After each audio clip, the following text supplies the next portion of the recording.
A peace agreement between Israelis and Palestinians for November 2008 is a goal.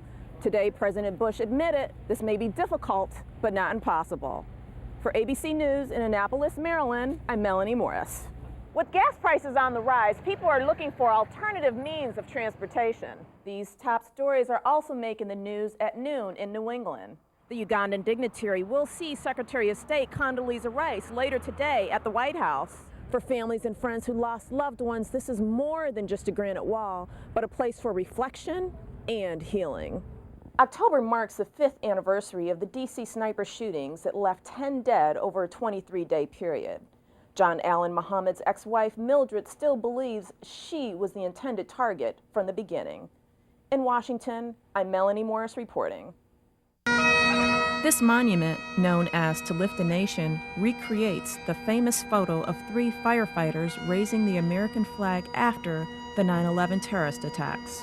On this day, firefighters, September 11th survivor families, and other supporters gathered to witness the dedication of the statue, which honors the heroes of the September 11th tragedy. Cherry lost his 49-year-old brother Vernon, a firefighter for 22 years. It's a celebration of my brother's life and what he did for New York. 6 years ago, the entire world learned about heroism and what it means to be a firefighter. It is a tribute to the firefighters who went up the stairs that day. A call that rang out on a Tuesday morn. You're thinking about the little that burns. 343 suited up that day. Fate wouldn't have them return. Those 3 firefighters, 3 New York firefighters that rose that flag and made sure that it flew over that spot, we're sending a message to each of us that we are never going to give up as a nation. One of the 3 firefighters that raised the flag at Ground Zero attended this dedication. Between the firefighters, the police officers, all the emergency personnel that rushed in there and did what we do, this is a nice tribute to everyone. It brings you back to that day, and seeing this statue, first of all, it's so realistic, it's unbelievable. Families from across the nation gathered here today for this unveiling. According to Stanley Watts, he created the 40-foot bronze sculpture because there's always a need to remember the self-sacrificing heroes of 9/11.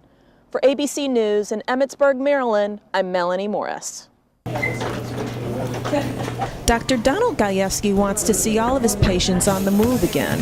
My gosh, there's some patients that I just can't believe what they're doing. This climbing wall and everything, it's just amazing. Dr. Gajewski has earned the admiration of another Erie native also working at Walter Reed. Dr. Gajewski probably is one of the most experienced orthopedic surgeons with the amputees. We work closely with him. He's here in the clinic several times a day. Dr. Gajewski's, his work was very, very good, which makes my job very easy because the more seamless and the better that the amputation is done, the easier it is to fit them in the future. The wounded soldiers arrive 3 days a week. Some get here without their limb, while others lose it after it's been decided that the limb cannot be saved. The people that are the most important that they meet are the other soldiers here. There's a lot of things I can't tell my patients. I've never had an amputation. I can't tell them a lot of things. We have an amazing resource here with the other amputees that someone can ask them questions that I can't answer. And so it makes it easier for them and for me to go on with an amputation when they've had all those resources available to them. Amazingly, Dr. Gajewski downplays the importance of his surgery in the recovery of his patients. I do very little to get these guys back on their feet. The people that you see walking around here and working around here, they're the ones that do all the work. They're the ones that, like I say, make me look good. Dr. Gajewski's been away from Erie for the last 22 years. Here, he performs more than 90% of the amputations, and he calls Walter Reed Army Medical Center his new home. I'm proud to be from Erie. I'm proud to have gone to Cathedral Prep. Regardless what people think of this conflict, whether we need to be there or not, there are some people that signed on a dotted line saying, I'll protect this country no matter what.